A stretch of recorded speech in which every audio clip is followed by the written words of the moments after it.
ফাতেমা বলতে লাগে, হুসাইন হেঁটে হেঁটে গিয়ে বলে, নানা যারা হুসাইন হুসাইন বলে কাঁদবে তাদের কি দিবেন? আমার নবী বলে, তাদের সাফায়াত না করে আমি জান্নাতে যাব না। আমরা যেন কমিন হয়ে না মরি। নবীকে নামাজ রোজা হজ যাকাতের থেকে উত্তম আমার নবীকে ভালোবাসা। যার নবীর মহব্বত সন্তানের থেকেও ধন সম্পদের থেকেও যার অন্তরে আছে সেই তো ঈমানদার।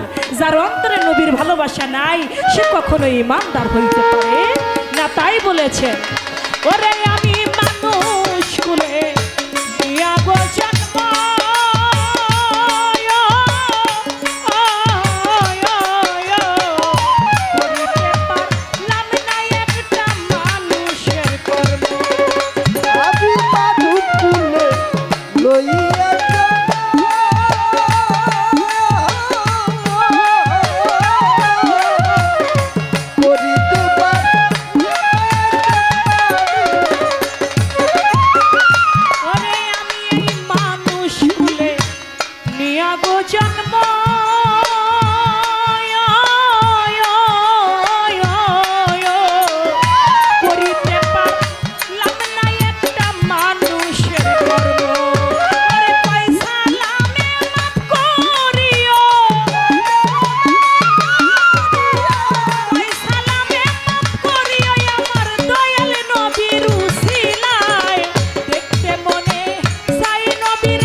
সম্মানিত